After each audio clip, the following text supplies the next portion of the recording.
अस्सलाम वालेकुम नाज़रीन, अॼु जी ॻाल्हि सां गॾु हाज़िर आहियूं। नाज़रीन, पाकिस्तान जो सियासी मंज़रनामो जंहिं सूरत हाल में पहुतल आहे उन बाबति जेकी सभ खां यकीन सां ॻाल्हि चई सघिजे थी उहा ॻाल्हि आहे ग़ैर यकीनीअ वारी सूरत हाल। स्पीकर क़ौमी असेंबली PTI जे उन्हनि मेंबरनि जूं इस्तीफ़ाऊं क़बूल करणु शुरू कयूं आहिनि जिन डिघे अरसे अॻु इज्तमाही तौर ते इस्तीफ़ाऊं ॾिनियूं हुयूं। हाणे PTI जा मेंबर हिकिड़े तरफ़ त इस्तीफ़ाऊं मंज़ूर करण जो मुतालबो कनि था, ॿिए तरफ़ चवनि था त इहो क़ानूनी तरीक़ो न आहे। हिन वक़्त ताईं 80 खां वधीक मेंबरनि जूं इस्तीफ़ाऊं मंज़ूर थी चुकियूं आहिनि। 80 खां वधीक MNAs जूं इस्तीफ़ाऊं मंज़ूर थी चुकियूं आहिनि इलेक्शन कमीशन जे पारां। स्पीकर नेशनल असेंबली आहे उन्हनि खे जी इस्तीफ़ा मंज़ूर कई ऐं इलेक्शन कमीशन जेकी आहे उन्हनि खे डीनोटिफाई कयो आहे। हाणे सुवाल इहो आहे त छा इन्हनि सभिनी सीटुनि ते ज़मीनी चूंडूं थींदियूं। पाण हिन वक़्तु जनवरीअ जे आख़िरी हफ़्ते में दाख़िल थी चुकिया आहियूं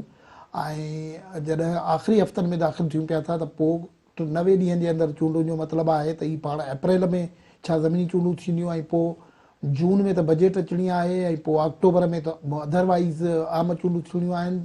हुकूमत बहरहाल चाहे थी पई त इहे चूंडूं अक्टूबर ताईं खणी वञे हिन मामले खे। छिकताड़ वारो माहौल आहे। अॼु इस्लामाबाद में अहिड़ा मंज़र बि नज़र आया जिते स्पीकर जे चैम्बर में अॼु PTI जा मेंबर इन ब्लॉक विया पर उते स्पीकर मौजूदु न हुयो। हिकिड़ो त हीउ मसइलो आहे। ॿिए पासे पंजाब में निगरान वॾे वज़ीर जे मामले ते जेको अपोज़िशन ऐं सरकार जी कमेटी ठहियल हुई उहा कमेटी कंहिं नतीजे ते न पहुती आहे। इन करे हाणे मां लॻे ईअं थो पियो त मामिलो इलेक्शन कमीशन वटि वेंदो ऐं इलेक्शन कमीशन ते वरी PTI जो एतमाद न आहे, उहा बरमला ॻाल्हि आहे। त इन करे उते बि प्रॉब्लम पैदा थींदो। KP में सूरत हाल इहा आहे त उते बि नए निगरान वॾे वज़ीर जे हवाले सां कमेटी जेका अपोज़िशन ऐं सरकार जी आहे उनजी मीटिंग थियणी आहे पर इतफ़ाक़ आहे उते मुश्किल थींदे नज़र अचे थो पियो। सिंध में बि सूरत हाल इहा आहे त जेकी मकानी चूंडूं थियूं आहिनि उन्हनि बाबति पीपल्स पार्टी वॾी पार्टीअ जे सूरत में ज़ाहिर त थी आहे पर जमायत इस्लामी उनखे सीरियस चैलेंज कयो बीठी आहे। मेहड़ ऐं ॿियनि हंधनि ते बि संगीन मसइला पैदा थियल आहिनि। कराचीअ जो मेयर हिकिड़ो वॾो तकरारी मामिलो थी वियो आहे। ईअं मुल्क हिकिड़ो गंभीर सूरत हाल में फाथल आहे। अॼु गुफ़्तगू हिन हवाले सां कंदासीं। मूंसां गॾु गुफ़्तगू में शरीक आहिनि इदरीस लगारी,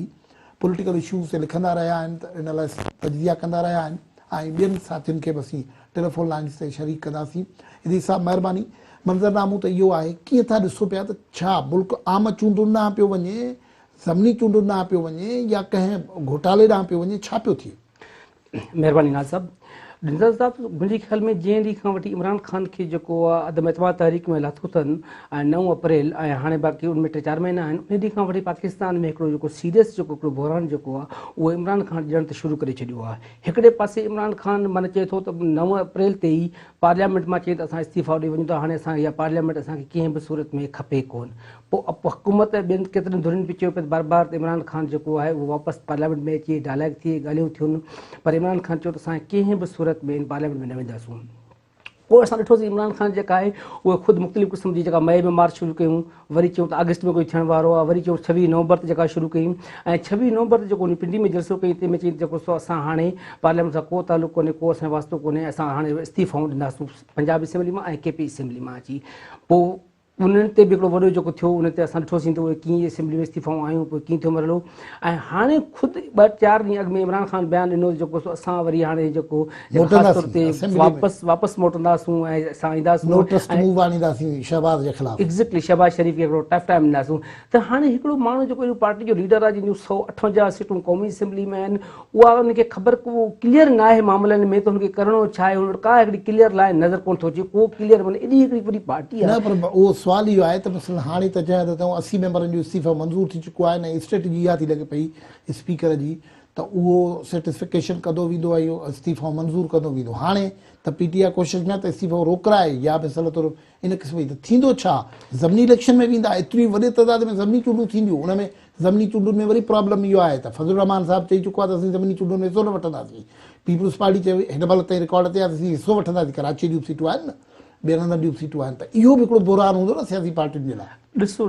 ना साहिब हिकिड़ी ॻाल्हि आहे ज़ाहिर आहे PDM जीअं हुकूमत वरिती आहे न ज़ाहिर आहे उन जंहिं तरीक़े सां हिकिड़ा सख़्तु डिसीशन वरिता आहिनि ऐं एतिरी जेको सो उन जे तेल जा अघु चाढ़िया डॉलर जी पोज़ीशन छा पहुती आहे महांगाई जी पोज़ीशन छा पहुती आहे त उहा कंहिं बि सूरत में कोन चाहींदी त असां एतिरो पंहिंजे पाण ते जेको असां एॾा सख़्तु डिसीशन वरिता आहिनि ऐं उन खां पोइ असां तुर्त इलेक्शन में हलिया वञूं छा आहे नवाज़ लीग वटि PDM वटि जमात इस्लामी वटि पीपल्स पार्टी वटि जो ही आवाम खे वञी अट्रैक्ट कंदा वोटनि में ॿुधाईंदा तंहिंजे करे हुकूमत कतई न चाहींदी मौला फज़ल रहमान PDM कतई न चाहींदा त इहे इलेक्शनूं जेके आहिनि उहे तुर्त थियनि ऐं हींअर थियनि त जेकर उन्हनि बार बार चयो आहे त असां अगस्त जी ॻाल्हि कयूं पिया अक्टूबर मुमकिन आहे त असां पार्लियामेंट में बि असां अहिड़ी करारदाद आणूं या अहिड़ो फ़ैसिलो आणूं त असां साल या 6 महीना वधायूं तंहिंजे करे जेका हुकूमती पोज़ीशन लॻे थी त हुकूमत कंहिं बि तरीक़े सां इलेक्शन खे अञा अॻिते वधाईंदी कॉन्स्टिट्यूशन में तरीक़ो त मौजूदु कोन्हे असेंबलीअ खे एक्सटेंड करण जो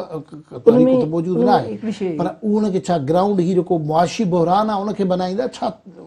ॾिसो हिकिड़ी आइन में पर हिकिड़ी जेका मुआशी जेका एमरजेंसी ॾिसो हाणे कॾहिं कॾहिं असांजा दोस्त ॿुधाईंदा आहिनि मुआशी एमरजेंसी हाणे हीउ जेको मुआशी एमरजेंसी जो जेको पाकिस्तान खे ॿुधाइनि पिया उन महत हिकिड़े तहत ही पार्लियामेंट में हिकिड़ो बिल पेश कंदा त हाणे मुल्क जी मुआशी पोज़ीशन अहिड़ी आहे तंहिंमें असां हिन वक़्तु जेके आहिनि इलेक्शन कराइण जी पोज़ीशन में आहियूं 6 महीना असेंबली 2/3 मेजॉरिटीअ जे लाइ अमेंडमेंट जे लाइ कॉन्स्टिट्यूशनल अमेंडमेंट जे लाइ त वरी त हिन 2/3 मेजॉरिटी खपे न ओतिरा त मेंबर ई न रहंदा जन 158 इस्तीफ़ा ॾेई वेंदा त जी जी ही बिल्कुलु जेके जेके ज़मीनी चूंडूं जेके आहिनि हुकूमत बिल्कुलु ज़मीनी चूंडुनि लाइ रेडी आहे ऐं इहे ज़मीनी चूंडूं थींदियूं उन खां पोइ मुमकिन आहे त अॻिते ॾिसो जेको बहरान आहे थी सघे थो किथे हली इमरान ख़ान बि को हिनखे कंसेंट ॾे बि सही इहे चांसिस बि आहिनि की ख़बरूं इहे बि हलनि पर ॾिसो हीअ कहिड़ी हुकूमत हूंदी पंजाब में क्राइसिस त सीरियस थी वियो न उते जॾहिं इहे मिसाल तौरु निगरान चीफ मिनिस्टर जी ॻाल्हि न थी तय न थी सघियो अॼु जेकी पॉलिटिकल कमेटी उहा नाकाम वई हुन में ॾिसो मतिलबु इमरान ख़ान जी जेका पॉलिसी आहे पोज़ीशन बीठी आहे ही इमरान ख़ान पाकिस्तान जी में कोई शक कोन्हे इमरान ख़ान जी पंहिंजी पॉलिटिक्स खे जेको आहे उहे 90 जे ॾहाके में वठी वियो आहे 90 जे ॾहाके में जीअं पीपल्स पार्टीअ में जेका असां नवाज़ लीग हूंदी पाण खे टफ टाइम ॾींदा हुआ हिकु ॿिए चैलेंज पैदा कंदा हुआ उहो सेम क्राइसिस जेको पाकिस्तान जी तारीख़ में पहिरियों दफ़ो पंजाब में असांखे नज़र पियो अचे जेको हमेशह बलूचिस्तान में थियो KP में थियो तॾहिं की सरहद में थियो ऐं सिंध में थींदो हमेशह वफ़ाक़ जेको उन्हनि सां कंदो फर्स्ट टाइम पाकिस्तान जी तारीख़ में पहिरियों दफ़ो जेको आहे उहो पंजाब में उहो क्राइसिस थियो इमरान ख़ान चाहींदो त इहो क्राइसिस अञा वधीक संजीदा थिए वधीक जेको सो हुनखे हथी मिले तंहिं करे इमरान ख़ान बिल्कुलु नवां क्राइसिस पैदा पाण गुफ़्तगू जारी रखूं था इस्लामाबाद मां सीनियर जर्नलिस्ट एजाज अहमद असां सां गॾु आहिनि एजाज शुक्रिया आपने हमें ज्वाइन किया अब वो AT MNAs के इस्तीफे तो मंजूर हो गए क्या हुकूमत का मामला जो है वो कहाँ ज़मीनी इंतखाबात की तरफ जा रहे हैं क्या होने जा रहा है लेकिन आज मेरा ये ख्याल है कि इमरान खान साहब अब एक बंद गली में चले गए हैं और उस बंद गली से निकलना उनके लिए मुश्किल है और अभी आगे मजीद मुश्किल बनाया जाएगा इमरान खान साहब ने इतने माजी की तरह जब उन्होंने पहले धरना दिया था 2015 में जो खत्म किया 2014 में धरना दिया था 2015 के आगाज में नहीं बल्कि दिसंबर 2014 में वो धरना खत्म किया था तो उस वक्त उनका ये ख्याल था कि इस बार भी वही हिकमत अमली अपनाएंगे स्पीकर ने बारहा अरकान को याद दिलाया बाकायदा तौर पर खत लिखे और उन्होंने कहा कि सुप्रीम कोर्ट के फैसले की रोशनी में जो इत्मीनान करना होता है उसके लिए आए फर्दर मुलाकात करें और अपने इस्तीफे की तस्दीक करें लेकिन अरकान नहीं आए और फिर उसके बाद स्पीकर भी खामोश हो गए इसी बात पर फिर आपको याद होगा कि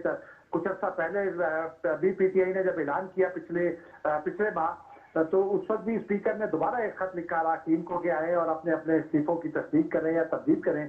अगर PTI उस वक्त ये कह देती कि हमने इस्तीफे वापस ले लिए हैं और हम अपनी मर्जी से किसी वक्त भी ऐवान में चले जाएंगे तो स्पीकर के हाथ बन जाते लेकिन अब जबकि सूरत इस नहज पर पहुंच गई है तो मेरी इतला ये है कि PDM ने ये फैसला किया कि वो एग्रेसिवली निपटे और वो जो क्वार्टर्स जिनके बारे में ये था कि वो कह रहे हैं कि जी हुकूमत एग्रेशन का मुजाहरा ना करे उनसे भी बात करके उनको इस बात पर कायल किया कि हमें अपने अंदाज में जवाब देने दें और वो जो पिछले चंद दिनों से चल रही थी कि अब ये सरप्राइज हुकूमत देगी और बड़ा सरप्राइज देगी तो वो यही था इसमें मैं आपको एक और मजेदार खबर बता दूं कि 3 रोज पहले जो इस्तीफे मंजूर हुए हैं उसके लिए स्पीकर कौमी असेंबली जब आए अपने ऑफिस तो उन्होंने कौमी असेंबली के 2 सीनियर मुतालिका अफसरान को तलब कर दिया और वहीं उनके साथ मुशावरत के साथ वो 35 नाम फाइनल किए और उसके बाद इलेक्शन कमीशन को आगाह कर दिया गया पार्लियामान की जानिब से कि आज एक रेफरेंस आ रहा है अरकान के इस्तीफों के हवाले से और उसको मंजूर किया जाए फौरी मंजूर किया जाए फिर एक अफसर ने वो लेटर तैयार किया और फिर कौमी असेंबली में स्पीकर के ऑफिस से ही वो फैक्ट किया गया इलेक्शन कमीशन को, जिसके बाद इंतजार किया गया और उन अफसरान को स्पीकर ने अपने कमरे में ही बिठाए रखा। वो खुद भी उनके साथ रहे, गप्पे लगाते रहे, खाना वाना खाया इकट्ठे, लेकिन जब तक वो इस्तीफे मंजूर होकर पार्लियामान की जानिब से तो उसका ऐलान नहीं किया गया। लेकिन इलेक्शन कमीशन ने जब तक वो अपनी वेबसाइट पर नहीं डाले उस वक्त तक वो अफराद स्पीकर के साथ ही रहे। तो इतनी सिक्रेसी मेंटेन की गई थी। लेकिन अब ऐसा महसूस होता है कि अगले चंद रोज में कुछ और इस्तीफे मंजूर होंगे, ताकि जो इस वक्त भी अगर एजाज इस्तीफे तो मंजूर हो जाएंगे, आ जाती है मंडे को भी, तो ये मुश्किल हो जाएगी। लीडर ऑफ दी अपोजिशन फिर राजा रियाज ही रहेंगे और कानूनी तौर पर, आईनी तौर पर तो अक्सरियती पार्टी का लीडर ऑफ दी अपोजिशन होना होता है। तो वो इस वक्त तक अब भाई अगर आप हिसाब लगाएं तो 51 लोग पीटीआई के बच्चे हैं जो इस वक्त कौमी असेंबली में मौजूद हैं। उनमें नासिर मूसा रई ने अभी जो लेटेस्ट इजलास है उसमें ये खत लिख दिया है इलेक्शन कमीशन, माफ कीजिएगा, स्पीकर को उनका इस्तीफा मंजूर न किया जाए। वो खैबर पख्तूनख्वा से पीटीआई का रुकन है, तो इस तरह से 50 लोग उनके बच गए हैं। अब भी अगर वो वापस आ जाते हैं तो ये राजा रियाज को अपोजिशन लीडर बरकरार रखना मुश्किल हो जाएगा। तो इसलिए मुझे ये लगता है एजाज हम गुफ्तगू जारी रखेंगे,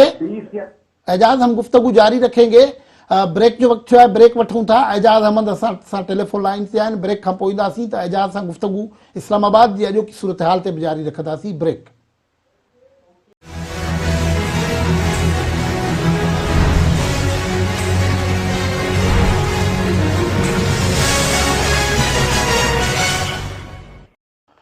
वेलकम बैक नाज़रीन, असीं गुफ्तगू कर रहा आहियूं त जेकी मुल्क जी सियासी सूरत हाल में एक तरफ़ गैर यकीनी हालत आहे, ॿिए तरफ़ छिकताण आहे। एजाज अहमद इस्लामाबाद में असां सां गॾु आहिनि। जी एजाज, आप वक्फे से पहले बात कर रहे थे कि 50 मेंबर तो उनके पास है, लेकिन मेरा स्टेटिक सवाल ये है कि जो दो मामलात हैं इस वक्त, अगर ये इनके इस्तीफा मंजूर हो जाए तो इलेक्शन कमीशन को एक महदूद वक्त में कॉन्स्टिट्यूशनली बाई इलेक्शंस करवाने हैं और फिर बाई इलेक्शन होंगे तो फिर क्या उसके पीछे जनरल इलेक्शन भी आने हैं, क्या वो ऑप्शन होगा या इसमें कोई मामला और होने जा रहा है? आपकी आवाज दोबारा कट गई थी, जरा अगर काइंडली अपना सवाल दोहरा दें। क्या बाई इलेक्शन होने जा रहे हैं? बाई इलेक्शन होने जा रहे हैं, ज़मीनी इंतखाबात होने जा रहे हैं। होंगे क्योंकि आईन और कानून ये कहते हैं कि अगर 3 महीने से पहले यानी अगर मई में इस्तीफे मंजूर होते तो फिर बाय इलेक्शन नहीं हो सकते थे, क्योंकि 3 महीने के अंदर अगर कोई इस्तीफा मंजूर हो या कोई रुकन फौत हो जाए तो बाय इलेक्शन नहीं होता। लेकिन अब बाय इलेक्शन ही इसी तरफ जाते दिखाई दे रहे हैं, क्योंकि हुकूमत इस बात पर राजी ही नहीं है कि वो अप्रैल में इलेक्शन कराए। हुकूमत का मौका ये है कि एक तो पैसे नहीं है उनके पास, जनरल इलेक्शन के लिए 200 अरब रुपए की जरूरत होगी। दूसरी बात यह है कि हुकूमत के लिए चूंकि बजट ही वो एक ऐसा जरिया जिसमें वो आवाम की जो मुश्किलात है उनको कम करने के लिए कुछ कॉस्मेटिक इकदाम या कुछ अफ्रीकी इकदाम करे और फिर आवाम को कुछ उससे रिलीफ मिलता महसूस हो, उससे पहले वो आवाम के लिए कुछ रिलीफ ला सके। वरना अगर वो अप्रैल में या इवन के मई में भी अगर इलेक्शन में चले जाते हैं तो फिर ये मुश्किल होगा इस हुकूमत के लिए इलेक्शन जीतना, और इमरान खान साहब सियासी तौर पर उनको इस हुकूमत को खा जाएंगे। तो यही वजह है कि हुकूमत ये चाहती है कि वो अक्टूबर तक का इलेक्शन करवाए, अक्टूबर के एंड में या नवंबर में। यही हुकूमत की पॉलिसी है और इसी वजह से ये इस्तीफे मंजूर किए गए ताकि इमरान खान का जो पार्लियामान के जरिए दबाव और फिर डील करने की जो सलाहियत है मुख्तलिफ कुव्वतों से वो खत्म हो सके। और पंजाब में क्या हो रहा है? वो पॉलिटिकल कमेटी तो नाकाम हो गई केयरटेकर चीफ मिनिस्टर के हवाले से। जी, पंजाब में मेरी इतला यह है कि मोहसिन नकवी सबसे ज्यादा मजबूत उम्मीदवार के तौर पर उभर कर सामने आए हैं, क्योंकि उनके नाम पर बदायत तो सिवाय मोनिस इलाही के और किसी ने इतराज नहीं किया। परवेज इलाही ने भी इतराज नहीं किया। एक बात तो यह है। दूसरा यह है कि आहद चीमा जो है वो शहबाज शरीफ के बहुत करीब भी है और उनके साथ मुकदमे में एक मुलव्वस भी है नैब के तहत जो इल्जाम उन पर थे। तो इसलिए नून लीग ने मेरी इतला के मुताबिक आज की कमेटी में उनके नाम पर जोर नहीं दिया, जबकि जो परवेज इलाही की जानिब से नाम भेजे गए हैं उनमें सुखेरा साहब जो है, अहमद नवाज सुखेरा, वो इस वक्त तक वो मुस्ताफी नहीं हुए। तो इस्तीफा अगर उन्हें सीएम लेकिन वो कमेटी तो नाकाम हो गई है ना, इस्तीफा दे देते ताकि 8-10 दिन का जो उनका प्रोसेस मुकम्मल हो जाता और उसके बाद सदर एक समरी भेजते, वज़ीर आज़म एक समरी भेजते सदर को, जिसके तहत वो 2 साल की पाबंदी सियासत में जो हिस्सा लेने की है उसको मुअत्तल किया जाता और फिर सुकैरा साहब की राह बार होती और फिर नवीद अकरम चीमा का नाम, माहिरीन ये कहते हैं कानूनी माहिरीन कि जो नाम गवर्नर ने भेज दिए स्पीकर कौमी असेंबली को, उसके बाद कोई नाम तब्दील नहीं हो सकता और नवीद अकरम चीमा का नाम उनके बाद आया तो उनके ऊपर भी कोई एतराज नहीं था। तो इसलिए टेक्निकली तीनों नाम मुझे लगता है कि नॉकआउट हो जाएंगे और इलेक्शन कमीशन ही ये मामला हल करेगा। ये पहले से तय था, मेरी इतला यही है कि ये पहले से नून लीग ने और पीपल्स पार्टी ने यह फैसला कर रखा था कि ये मामला इलेक्शन कमीशन को जाने दिया जाए और इलेक्शन कमीशन में तकनीकी तौर पर एक ही नाम ऐसा बचता है जो वज़ीर आला निगरान वज़ीर आला पंजाब बन सकता है और वो मेरा ख्याल है मोहसिन नकवी होंगे। शुक्रिया एजाज़। इलेक्शन कमीशन में इदरीस जेकॾहिं वेंदो मामिलो त वरी जेकी इमरान ख़ान परवेज़ इलाही कैंप आहे उहा त वरी उनखे कोर्ट में वञी चैलेंज कंदी न। ॾिसो बिल्कुलु नासाब ज़ाहिर आहे हाणे कोई इलेक्शन कमीशन ॾे वेंदो आहे, इलेक्शन कमीशन ते जेको इमरान ख़ान जो जेको ट्रस्ट आहे, इलेक्शन कमीशन चेयरमैन जेको आहे उन ते ट्रस्ट आहे, त उहो दुनिया सभिनी खे ख़बर आहे त उहो केतिरो ट्रस्ट आहे। तंहिंजे करे इमरान ख़ान जेको इन मामले खे वधाईंदो। भला ॿियो सुवाल हीअ बि आहे न, छा भला इहो त अपॉइंट थी वेंदो, ठीकु आहे, के न केतिरी कोर्ट खां किथां न इलेक्शन कमीशन अपॉइंट करे छॾींदो, उन खां पोइ भला जेका इलेक्शन मुहिम हलंदी, नतीजा ईंदा, छा इमरान ख़ान ख़ामोश थींदो, छा नतीजा इमरान ख़ान जी फेवर में ईंदा। तंहिंजे करे पंजाब जो बहरान जेको आहे उहो भले नए वज़ीर आला जे ख़तमु थियण सां या इलेक्शन थियण खां पोइ बि ईअं जो ईअं जारी रहंदो ऐं हिते जो हिकिड़ो वॾो मर्कज़ माना पाकिस्तान जी पूरी पॉलिटिक्स सियासत में पंजाब हिकिड़ी सियासत जो घर में हिकिड़ो मर्कज़ पियो रहंदो। केपीए ते पाण ॻाल्हायूं था, पर सिंध में असां ॾिठो त लोकल बॉडीज़ खां अॻु में पीपल्स पार्टी ऐं MQM विच में हिकिड़ी सख़्तु लफ़्ज़नि जी जंग शुरू थी वई, पर नतीजा आया उन खां पोइ बिल्कुलु ई ठहराव थी वियो आहे, ख़ामोशी थी वई आहे। इहो कंहिं स्कीम जो हिसो आहे, छा आहे इहो?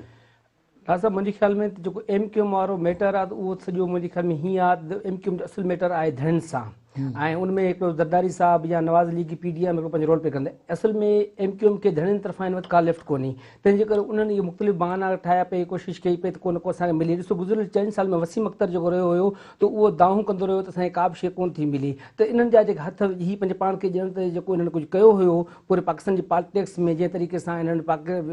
इलाही इस्तेमालु कयो ऐं उनजो नाजाइज़ फ़ाइदो वरितो, तंहिंजे करे हाणे जेका सूरत हाल हिन लाइ हाणे जेको ख़ासि तौर ते 22 अगस्त ऐं 2016 ते जेको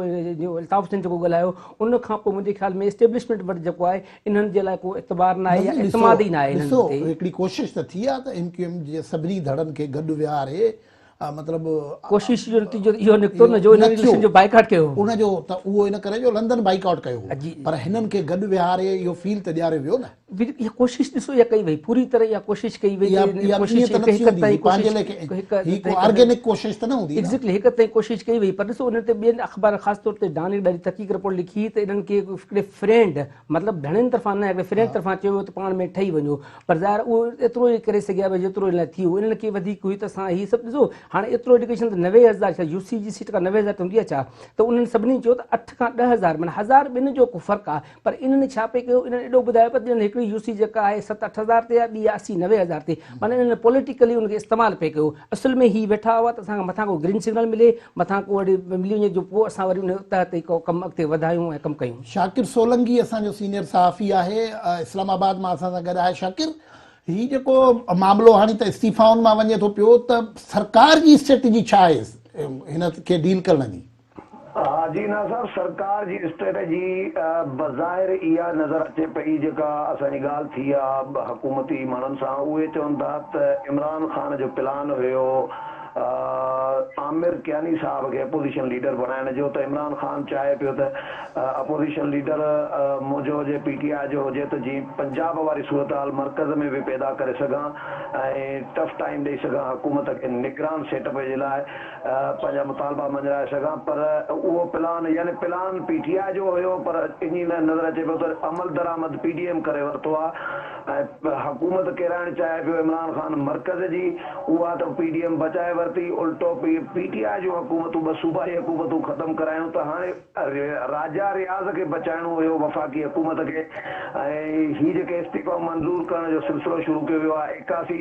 मेंबर पीटीआई जा फारिग थी चुका आहिनि त हाणे बाक़ी 10 मेंबरनि जो फ़र्क़ु पए थो 10 मेंबर ॿिया वेंदा त पोइ राजा रियाज़ बची वेंदो हुकूमत खे राजा रियाज़ खे बचाइणो हो छाकाणि त मुश्किल वक़्त में राजा रियाज़ ऐं उन्हनि जे साथियुनि हुकूमत जो पीडीएम जो साथ ॾिनो ऐं इस्तीफ़ा न ॾिनो मुनरिफ़ थी बीह रहिया ऐं उन्हनि खे हुकूमत खे बचाए वरितऊं त उन्हनि खे वरी हुकूमत ख्वार न पई करणु चाहे उन्हनि खे रोलणु न पई चाहे इन जे करे हुकूमत इहो प्लान कयो त जीअं ई पीटीआई जा मेंबर मोटनि असेंबली में त उन खां अॻु उन्हनि जी जेका अक्सरियत आहे उहा अक़लियत में तब्दील कई वञे इहो प्लान हुयो हुकूमत जो जंहिंमें हुकूमत हिन महिल ताईं कामयाबु नज़र अचे पई जी। अच्छा पाण इन ते गुफ़्तगू जारी रखंदासीं ऐं हिन वक़्तु हिकिड़ो ब्रेक जो वक़्तु थियो आहे ब्रेक वठूं था ब्रेक खां पोइ शाकिर तव्हां सां ई गुफ़्तगू जारी रहंदी।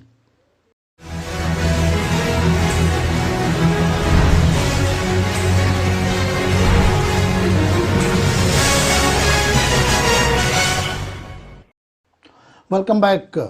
शाकिर सोलंकी साहब सीनियर जर्नलिस्ट आहिनि असां सां गॾु आहिनि। शाकिर हीअ जेकी गुफ़्तगू पाण कई पे त हुकूमत प्लान कयो ऐं राजा रियाज़ खे यानी जेको पीटीआई खां वफ़ादारियूं बदिलाए उन्हनि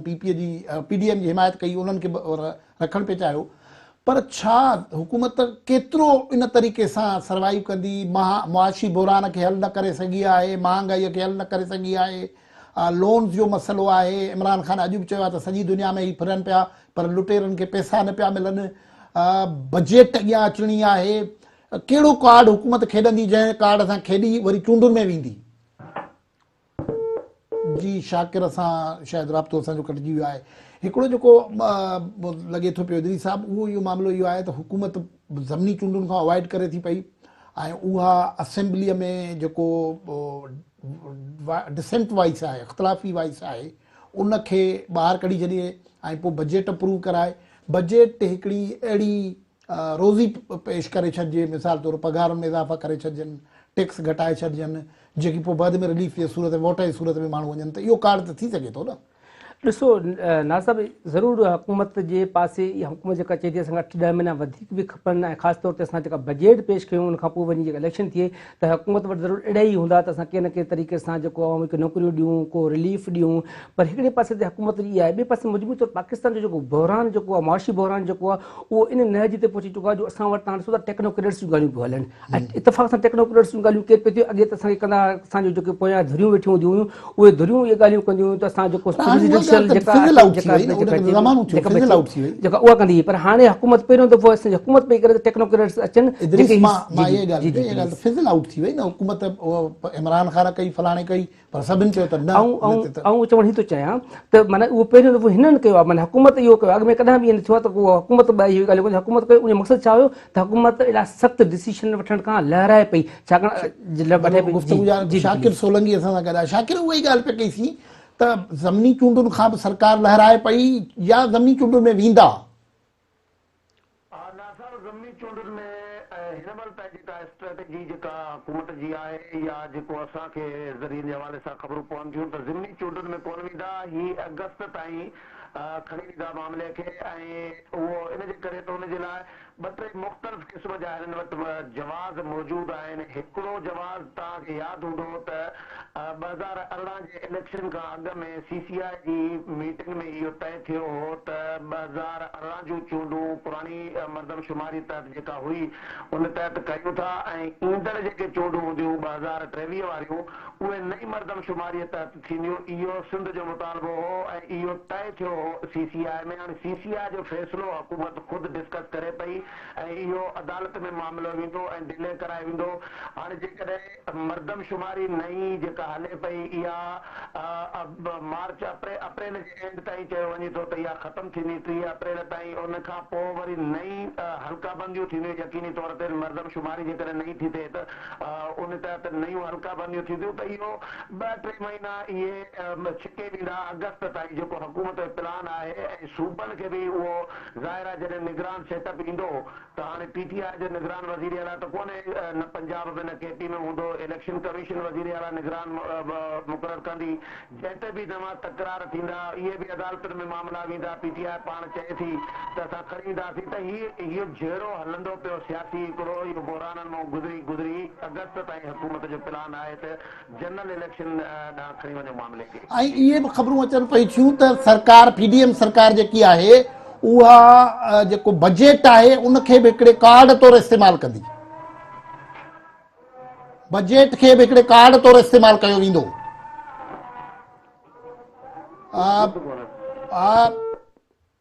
पंहिंजो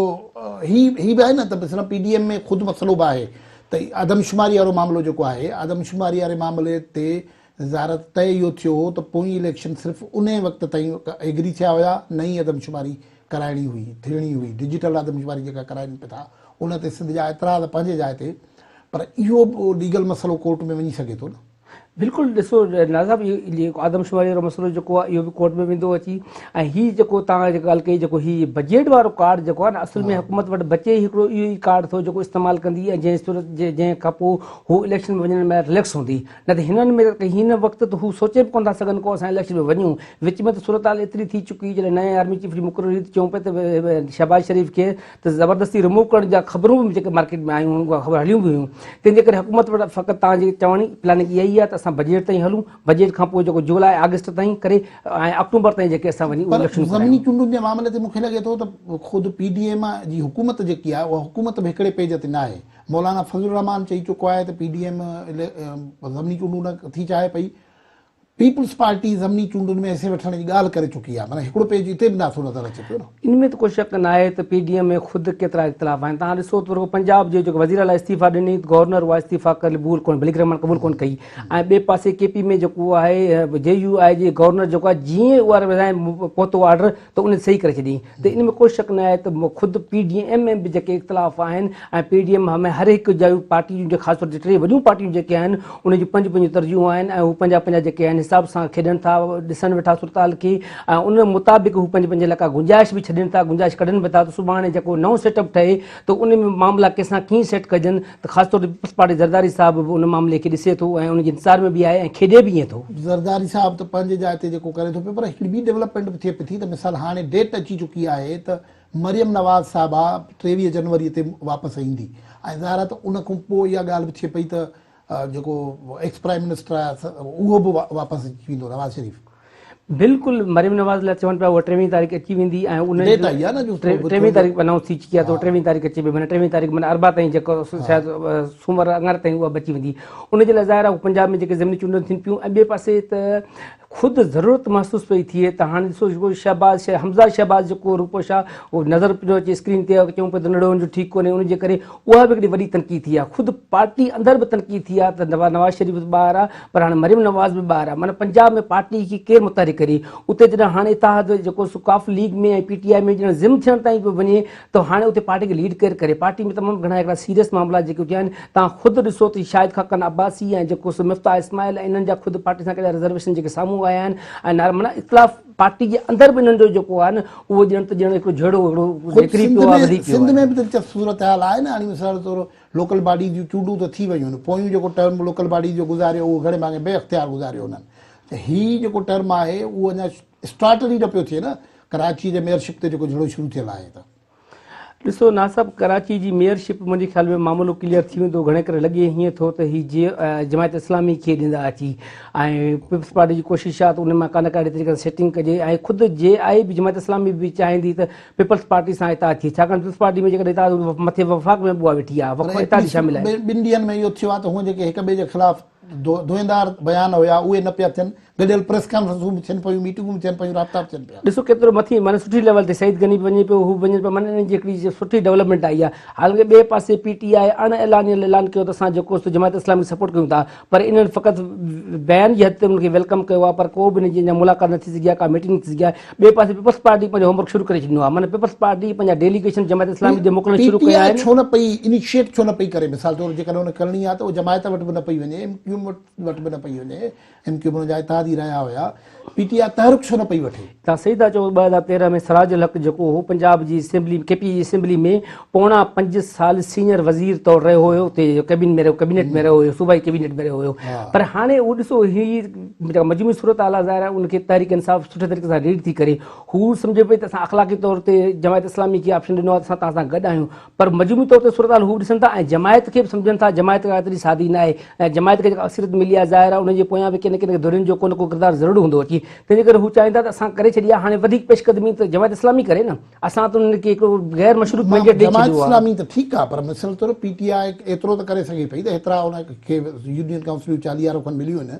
त उहे को वञी जमायत सां ॻाल्हाइनि त असां बि ठाहियूं त को, पर इंट्रस्ट न पियो अचे, छा इहो तहरुक छो नथो नज़र अचे? मुंहिंजी उखल बि इहो ई जेको त माना हू सम्झनि पिया त असांखे को ख़ासि रिस्पॉन्स ॾींदा, जेका असां चई छॾियो आहे जेकर सुभाणे पीपल्स पार्टी ऐं जमायत इस्लामी में पंहिंजे पाण सेटिंग न थी पोइ असां ऑप्शन तौरु मौजूदु आहियूं। मुंहिंजे ख़्याल में हिकिड़ो वॾे खां वॾो सबबु उहो आहे। हालांकि तव्हां सही था चओ त जेको इमरान ख़ान खे जेके हींअर लॻियूं हुयूं जेके गोलियुनि जी ॻाल्हि थी जेका ॻाल्हि, उनखां पोइ सिराज अल हक पाकिस्तान जो पहिरियों जो सियासी अॻवान हुयो जमायत जो, जंहिं वञी मुलाक़ात कई ऐं ॿिए कंहिं मुलाक़ात कोन थी, उन ते बि ॾाढी तनक़ीद थी त माना ही कहिड़े हिसाब सां, तंहिंजे करे तव्हांजी ॻाल्हि सही आहे त कुझु उन्हनि खे बि करणु खपे, इहा ॻाल्हि तव्हां सही था चओ बिल्कुलु। ॾाढो दिलचस्प। सिंध में त ही बि सीन आहे न, मिसाल तौरु जेको मेहड़ में